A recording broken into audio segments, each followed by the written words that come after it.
Hello, नमस्कार बच्चो. मी Radhika miss. मागच्या वेळेस आपण बघितलं होतं येस दिव्यामागचे दिव्य हा धडा आपण बघितला होता. यावेळेस आपण सखू आजी हा चैप्टर अपन शिकणार आहोत. सखू आजी जो है तो बेटा सबके घर में एक दादी नानी रहती है. घर में तो ठीक है, बट ये जो दादी नानी की आज बात कर रहे हैं ये गांव की दादी नानी है. तो ये दादी हो या नानी हो, आजी, मराठी में इसको आजी बोलते हैं.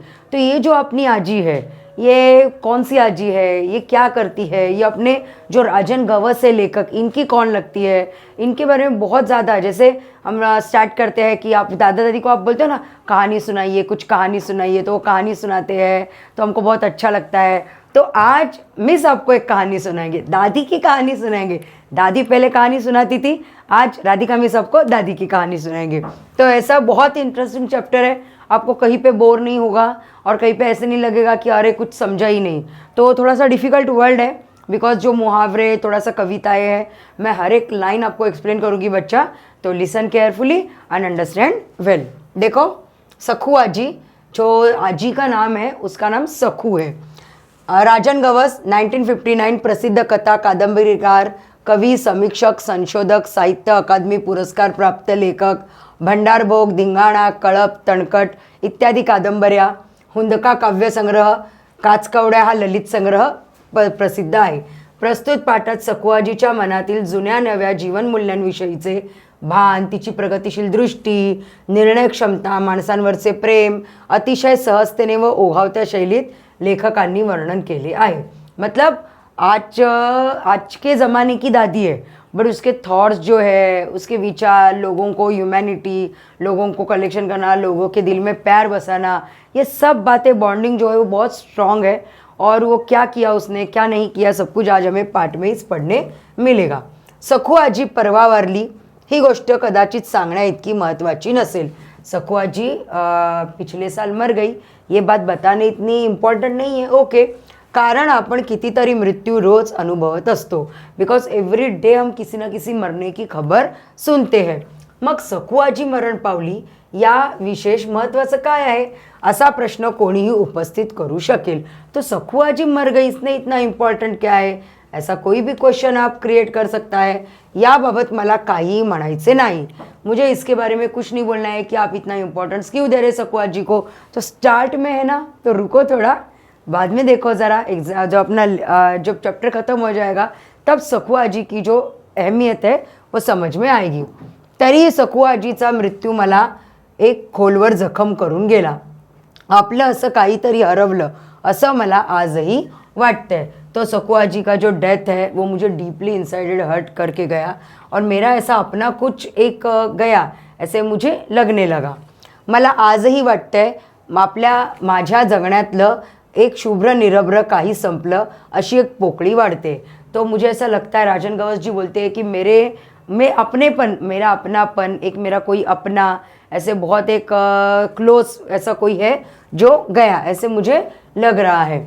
माझी कोण लागत होती ती, कोणीच नाही, ना माझ्या जातीची ना पातीची.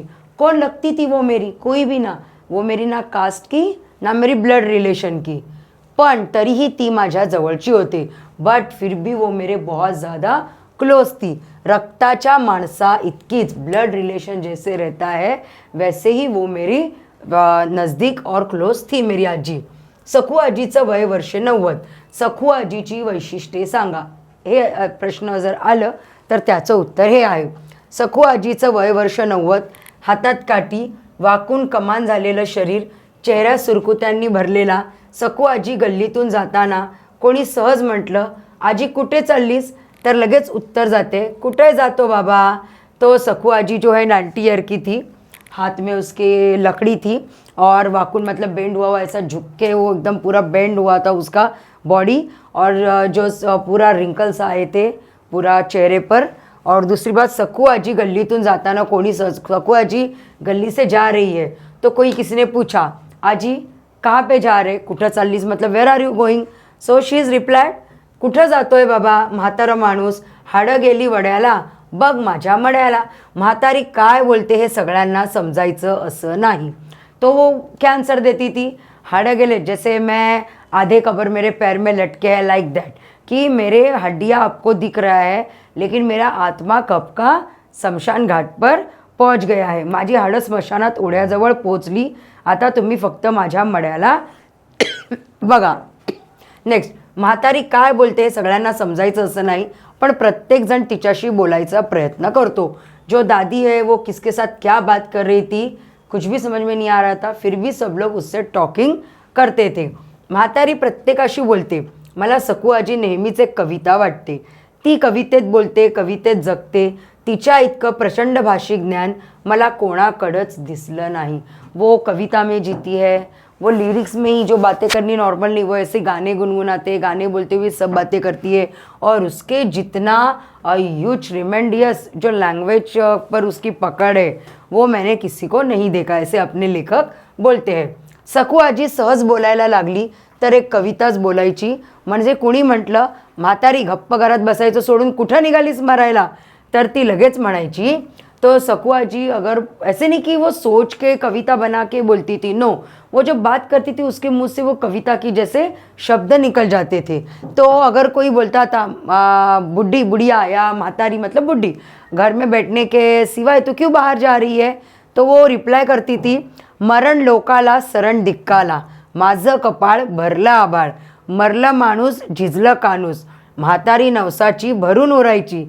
हे सगळं ती जुळवून बोलायची असं नाही, पण बोलायला लागली की आपोआपच तिच्या तोंडातून ते बाहेर यायचं.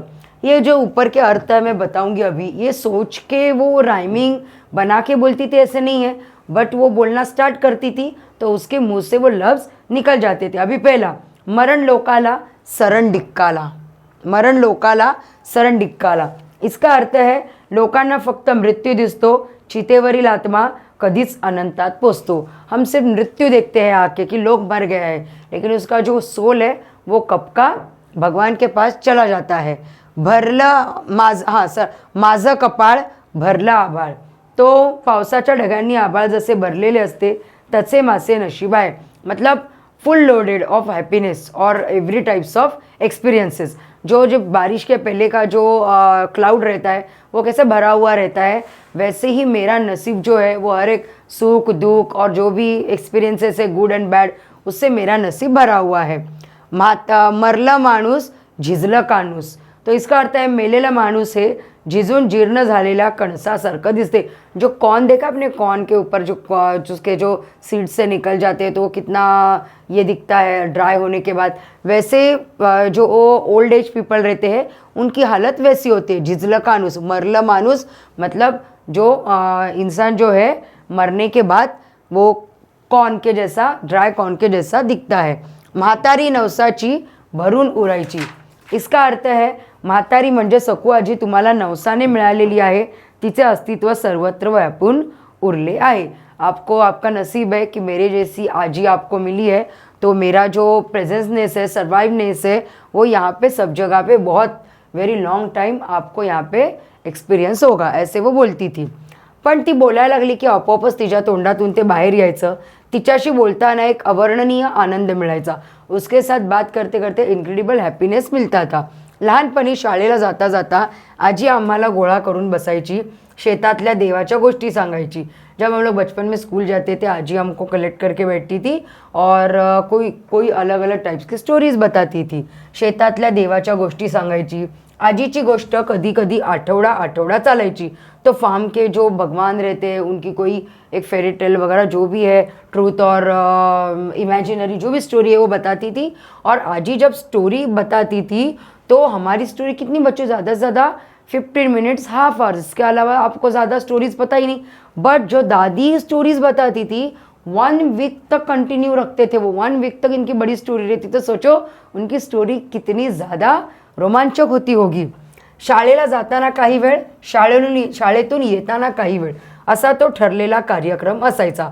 तो स्कूल से जाते हुए थोड़ा देर और स्कूल से जब रिटर्न आए थोड़ी देर, ऐसे वो अपनी स्टोरी जो है वो कंप्लीट करते थे.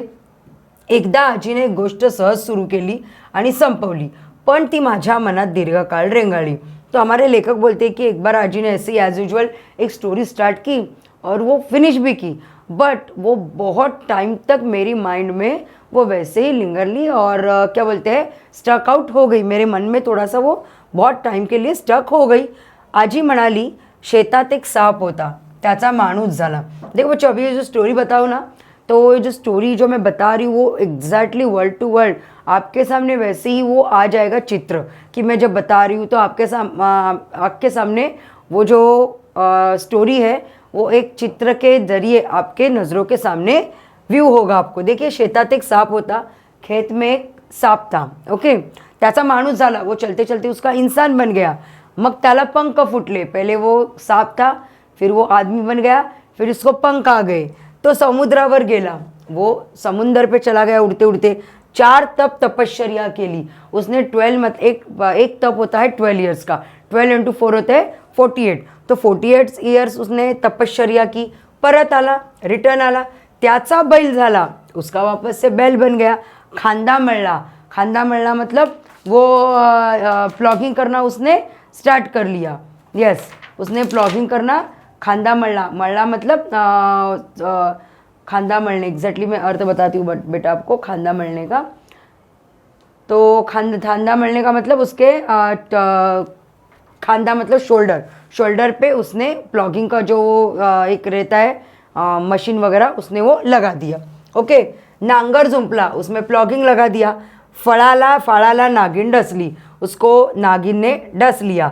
बैलाची दातकुडी बसली, बैल का दातकुडी बसली मतलब locking of jaws due to pen.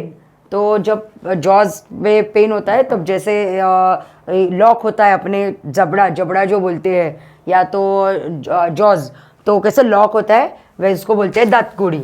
नांगराची नदी झाली, वो नांगर जो उन्होंने उसको जुंपला मतलब बांधा था उसको, तो उसको नदी बन गया.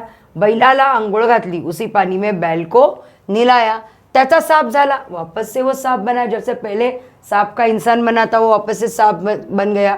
नागिनीला घेऊन पळाला, और वो जो साप जो है वो नागिन को लेके भाग गया.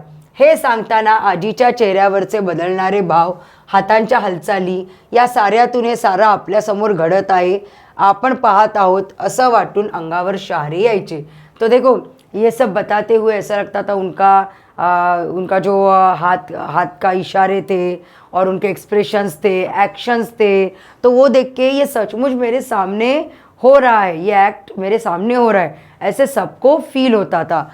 और आपण पाहत आहोत असं वाटून गुजबम्स आते थे. अंगावर शहारे मतलब गुजबम्स, अंग पर उनके काटे आते थे. ही गोष्ट ऐकल्यानंतर कित्येक दिवस ही गोष्ट माझ्या स्वप्नात जशीच्या तशी घडायची.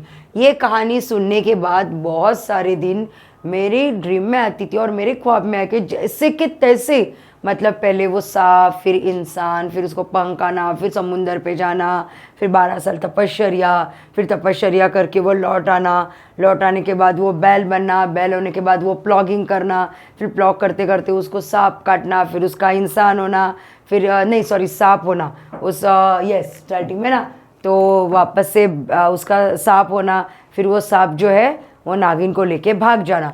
एग्जैक्टली जैसे कि वैसे उसको ड्रीम आ जाते थे. पण उसको लेकिन एक ट्रेजेडी होती थी उसके ड्रीम में. क्या होता था, बैल आंघोळ करायला लागला कि डोळे टक्क उघडे पडायचे. वो जब नागिन उसको काटती है तो वो नांगर मतलब प्लॉग का नदी बहती है, तो नदी में वो बैल को नहलाते हैं, तो तब उसकी आंखें खुल जाती थी. टक्क उघडे मतलब उसकी आंखें खुल जाती थी अपने लेखक की. तिथून पुढं झोपच लागायची नाही. कधीतरी आपल्या स्वप्नातला साप नागिन घेऊन जाईल आणि आपल्याला हे स्वप्न पडायचे बंद होईल असं वाटायचं. तो ऐसा लगता था कि कभी तो मेरे ड्रीम का ये जो स्नेक है वो नागिन को लेके भाग जाएगा और मुझे ये जो ड्रीम्स आ रहे हैं वो आने के बंद हो जाएंगे, ऐसे हो जाता था. पण कैक वर्षात असं घडलं नाही. कैक मतलब many more years, but many years ये बिल्कुल पॉसिबल नहीं होगा. मेरे ख्वाबों का जो सांप है वो अपनी नागिन को लेके दौड़ भागा ही नहीं. ही कथा कधी अचानक स्वप्नात येतेच, बट ये कभी कभी सडनली मेरे ड्रीम में आती है ये स्टोरी. आजीनं कैक गोष्टी सांगितल्या, पण एवढीच कशी मेंदूत रुसून बसली हा प्रश्न अनुत्तरित आहेत. मुझे दादी ने तो बहुत सारी कहानी सुनाई, बट एग्जैक्टली ये वाली कहानी कैसे मेरे माइंड में स्टक हो गई, ये मेरे लिए एक विदाउट एनी आन्सरिंग ये मेरे पास क्वेश्चन है. ये त्या काळी आणि त्यानंतरनं त्या गोष्टीचा अर्थ आजीला विचारला होता तर ती फक्त हसायची. मध्येच एकदा म्हणाली, तो मैंने उसके बाद उसका अर्थ पूछा कि दादी इतना सब आपने स्टोरी बताया, एटलीस्ट उसका मीनिंग तो बताओ. But she only smile and she sed, गाव गर्तीला सपान धरतीला, धरती दुआपली माती हरकली. आता हे कोणाला कळणार. नंतर म्हातारीला काही विचारलंच नाही. तो उसने ऐसे बोला. तो उसका अर्थ होता है गाव धरतीला, तो देखो यहाँ पे गाव अजर अब्रुदार आणि कुलीन असेल तर तिथल्या धरतीलाही सुंदर स्वप्न पडतात. मग गावची माती हरकून जाते, आनंदी होते आणि फळते फुलते.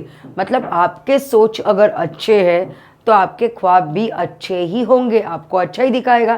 जैसे मन में राम है तो दुनिया में राम दिखाएंगे, मन में रावण है तो दुनिया भी रावण ही दिखेगी. तो आप मन में अच्छा रखो तो अच्छा ही रहेगा. और जहाँ पे आप रहते हो, अगर आपकी सोच अच्छी है, एनवायरनमेंट अच्छा है, तो ऑब्वियसली जहाँ पे वो मिट्टी है उसको तो अच्छा होना ही है. बिकॉज एक रहता है ना एनवायरनमेंट, और अपने घर के संस्कार, अपने माँ बाप से जुड़े, फिर वो माटी से जुड़े. अगर अच्छे संस्कार है तो हमारा सब कुछ आगे जाके भला होगा, और हम लोग दूसरों का भला करेंगे, और दूसरों का भला करते करते हम हमारे कहीं पे देश और समाज का भी भला करते हैं. ये उनको बोलना था म्हातारीला. फिर उसके बाद उनको तो ये क्या समझ में नहीं आया हमारे लेखक को. उन्होंने पूछना बंद कर दिया. सखू आजी गावातल्या कोणाच्याही बारशाला, लग्नाला, मैताला हटकून पुढं असायची. तो सखू आजी है वो गांव में किसी के नेमिंग सेरेमनी और किसी का डेथ जो होता है, उसका जो सेरेमनी तो डेथ का नहीं होता है, बट डेथ होती है किसी की, तो वो सब कुछ वो घटना जो होती है, बुरी घटना, वो घटना के लिए जाती है. फिर जो मैरिज होते हैं उसमें सबसे ज़्यादा पहले जो रहती है वो हमारी सकू आजी रहती है. तो देखो यहाँ पे आगे सगळं तिच्या म्हणण्यानुसार चालायचं. जो भी कुछ काम होता था, मयत, बारसा मतलब नेमिंग सेरेमनी और शादी में, सब कुछ इंस्ट्रक्शन सखू आजी देती थी. तिच्या शब्दाला चॅलेंज नसायचा. उसको कोई चैलेंज नहीं करता था कि आजी ऐसे नहीं ऐसे करेंगे. नो, जो जैसे सखू आजी चाहेगी वैसे ही होगा. गावातल्या बापाय माणसात ती एकदम बरोबरीनं वावरायची. गांव में जो जेंट्स थे और जो सरपंच वगैरह थे उनके साथ वो सेम एज और सेम पोजीशन वो सर्वाइव करती थी. एकदा गावच्या लक्ष्मीची जत्रा ठरली. एक बार गांव में लक्ष्मी माता की जो जत्रा, जो फेयर बोलते हैं, वो फिक्स हो गई. इडं पडलं, चाकबंदी झाली. इडं पडलं, अभी इडं पडलं का अर्थ होता है, गांव में होता है बेटा ये इडं पडलं मीन्स, तो इडं पडलं का अर्थ होता है to encircle, to be surrounded by. तो to be encircle, to be surrounded by. चाकबंदी झाली तो गांव से कुछ चीज़ बाहर नहीं लेके जाने का ऐसा डिसाइड हो गया. अशातच गावातील वस्तू बाहेर जाऊन द्यायची नाही असा नियम. गाव की कोई चीज़ को बाहर नहीं जाने दे सकते ऐसा रूल बन गया. अशात सातबा घोरपड्याचा मुलगा वावगं वागला. वावगं वागणे, चुकीचं वागणे. वावगं का अर्थ होता है रॉन्ग. ओके, तो सातबा घोरपड़े का जो लड़का था उसने कुछ गड़बड़ कर लिया, शायद से किसी चीज़ को उसने बाहर दे दिया. गाव बैठक बसली. बैठक हो गई. पंच म्हणाले रिवाजानुसार सातबाच्या पोराला दंड करा. तो ॲज द रूल तो सबने बोले कि सातबा के बच्चे को अभी पनिशमेंट करो. सगळ्यांनी माना डोलावल्या. ऑल सेड यस, उसको पनिशमेंट तो मिलनी चाहिए. निर्णय फायनल, डिसिजन फायनल हो गया. एवढ्यात म्हातारी उठली. म्हणाली पोरगं मांडीवर घाण करताय म्हणून मांडी कापता हवाय ग. तो वो चिल्लाई कि अगर बच्चे ने अपने गोदी में गंदा कर दिया तो मतलब सुसु और कुछ कर दिया तो आप क्या आप गोदी काट देते हैं? नहीं ना. बच्चे गलत किया है तो हम लोग अपने क्लॉथ चेंज करते हैं, हम लोग क्लीन करते हैं, तो अपनी गोदी तो नहीं काटते हैं. तो सगळे टाळा पगळून बघायला लागले. टाळा पगळून बघणे मतलब टू बी अब्स्ट्रक्ट. तो अब्स्ट्रक्टली तो बहुत ज़्यादा, और डम फाउंडेड. यस, डम फाउंडेड. तो सब लोग ऐसा देखने लगे. बोलायचं काय, शेवटी सगळे उठले, आपापल्या घरच्या वाटेला लागले. सब लोग उठ गए और अपने अपने घर पे लग गए, क्योंकि उसके शब्द को चैलेंज नहीं था, सकू आजी के शब्दों को. सातबाच्या पोराला कोणीच काही बोललं नाही. सातबा के बच्चे को कोई किसी ने कुछ नहीं बोला. म्हातारीची गावाला भीती होती. क्यों नहीं बोला उस बच्चे को? बिकॉज सबको दादी का डर था, फियर था. एकदा सकू आजी गावातल्या आया बाया गोळा करून आमच्या घरात आली. एक बार सकू आजी गांव में जो लेडीज़ लोग थी ऑल, उनको कलेक्ट करके इकट्ठा करके मेरे घर पे राजन गवस जी के घर पे आ गई. आमच्या घरात आली तेव्हा मी कॉलेजात होतो. आमच्या भागात तेव्हा प्रौढ साक्षरतेचे वर्ग जोरात होते. उस दिन मैं कॉलेज में था, मतलब उस टाइम पे मैं कॉलेज में था और उस टाइम पे अडल्ट एजुकेशन जो है वो ऑल ओवर जोर शोरों से चल रहा था. वर्ग जोरात होते पण आमच्या गावात एकही चालत नव्हता. बट प्रॉब्लम इज़ दैट हमारे गांव में कोई टीचर नहीं था, तो हमारे गांव में अडल्ट एजुकेशन नहीं होता था. नाइट में होता है ना, जो पढ़े लिखे नहीं होते उनको सिर्फ एटलीस्ट रीडिंग एंड राइटिंग थोड़ा बहुत वो अक्षर ज्ञान करवाते हैं. म्हातारी सगळ्या आयाबायांच्या समोर म्हणाली, आमचं पोरगं एवढं काय काय शिकलंय, आपल्याला दुसरा मास्तर कशाला पाहिजे. वो बोलते कि हमारा बच्चा इतना अच्छा अच्छा कुछ सीखा है, क्या क्या सीखा है, तो हमको दूसरे टीचर की ज़रूरत ही क्या है, तो शिकव रहा हमारा. यस, आप ही हमें सिखाइए, ऐसे वो अपने लेखक को बोली. सकू आजी 15 दिवसात वाचायला शिकली. देखो उसने बाकियों को लाके काम नहीं किया, उसने शुरुआत खुद से की. तो 15 दिन में रीडिंग करना स्टार्ट कर दिया सकू आजी ने. त्यावेळी और सिर्फ यहाँ तक नहीं रुकी, सबको रीडिंग करने का उसने सिखाते बैठ गई. सुटली मतलब शिकवत सुटली मतलब स्टार्ट किया उसने सबको सिखाने का. त्यावेळी आमच्या गावचा सरपंच अंगठेवाला होता, अंगूठा छापता उस टाइम उनका सरपंच. त्याला तिने चावडीतच गाठला ऑफिस में, सरपंच ऑफिस में ही उसने उसको धर दबोचा. आठवड्यात सही पुरता साक्षर केला. 1 हफ्ते में उसने साइन करना सिखाया. आमच्या गावातला चोपड़ा यांचा मुलगा पहिल्यांदा पोलीस झाला. तो गांव में बच्चा चोपड़ा था, उनका बच्चा पहली बार जो है पुलिस बन गया था. म्हातारीनं गावच्या बायका गोळा करून त्याला ड्रेसवर ओवाळलं, दही साखरेनं तोंड गोड केलं. म्हातारी गांव के बच्चों को तो उसने कलेक्ट किया पूरा गांव को और फिर लेडीज़ लोगों को उसने औक्षण किया, उसकी आरती उठाई और आरती की उसकी और उसको दही शक्कर खिलाया. गाव म्हणजे म्हातारीचा गोतावळा. गोतावळा मीन्स फॅमिली. तो वो विलेज था, वो जो दादी थी उसका वो पूरा फॅमिली था. तिला गावातल्या सगळ्या लहान थोरांमध्ये आपलं घर दिसायचं. उसको गांव के सब जो बड़े बूढ़ो सब में उसको अपना घर दिखता था, अपने लोग लगते थे उसको. सकू आजी शिकली सवरली असती, शहरात जन्मली असती तर कुठल्या कुठं पोहोचली असती. सकू आजी अगर पढ़ती थी, लिखती थी, मेट्रो सिटीज़ में सर्वाइव करती थी, बॉर्न होती थी, तो सोचो आज PM बन जाती थी सकू आजी. इतकी प्रचंड बुद्धी तिला लाभली होती, पण ते तिच्या नशिबात नव्हतं. म्हणून काय बिघडलं नाही.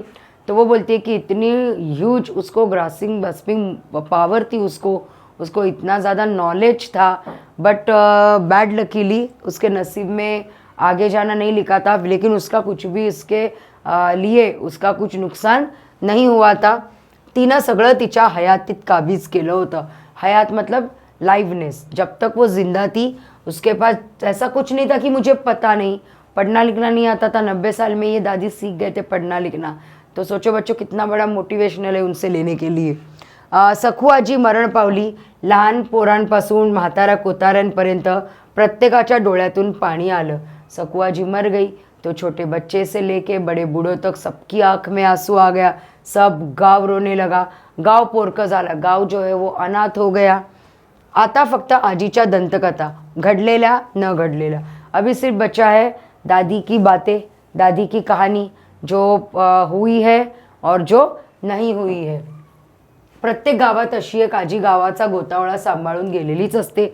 आप अपने पास में किसी गांव से बिलोंग करते हैं, आप दादा दादी से पूछिए कि ऐसी कोई दादी और नानी थी या कोई थे जो गांव को संभालते थे, जो बहुत अच्छी अच्छी बातें गांव को सिखाते थे, खुद से शुरुआत करते थे. तो ऐसे कोई रहेगी दादी. आप अभी तो नहीं, आप मेट्रो सिटीज़ में रहते, गांव से आपके मम्मी पापा दादा दादी को पूछिए. आता गावगाडा बदलला. गांव का जो शेड्यूलनेस है या तो गांव का जो एक कल्चर है वो चेंज हुआ है. आजीला जागाच उरली नाही. सब आजियाँ एक तो मेट्रो सिटीज़ में और एक तो वृद्धाश्रम में, बस बाकी बच्चे छोड़ के जा रहे हैं. तो बहुत चेंज हुआ है. आजी है ही नहीं. अड़चन फक्त उद्याच्या मुलांची आहे. सिर्फ प्रॉब्लम इतना है, आप लोगों की जनरेशन, हमने भाई दादा दादी इनके कहानियाँ सुने हैं, बट आप लोगों को प्रॉब्लम है त्यांना अशी आजीची आठवण कुठली सांगायची. आपको ऐसी दादी हमारे टाइम पे थी ऐसा हम लोग कैसे बोल सकते हैं, क्योंकि हमने सुनी है. हमारे टाइम मतलब हमारे मम्मी पापा दादा दादी के टाइम पे ये ऐसे वन टाइप ऑफ दादी थे. बट नाउ हम लोगों के पास ऐसी दादी नहीं है, तो हमारे पास आपको बोलने के लिए है नहीं। तो आपके पास ऐसी कहानी सुनने या आपको फील करने के लिए, ऐसी दादी जानने के लिए आप बहुत अनलकी है, ऐसे यहाँ पे लेखक बोलते हैं। बहुत इजी था बच्चा चैप्टर। तो कुछ डाउट है तो ज़रूर मुझे कमेंट में बताना। तो सखू अजीत मृत्यु और ये सब कुछ है वो मेरे वीडियो के बाद आपको ये सब कुछ मिलेगा बच्चों। तो थैंक यू बच्चों, धन्यवाद। डाउट है तो बोलना। Take care.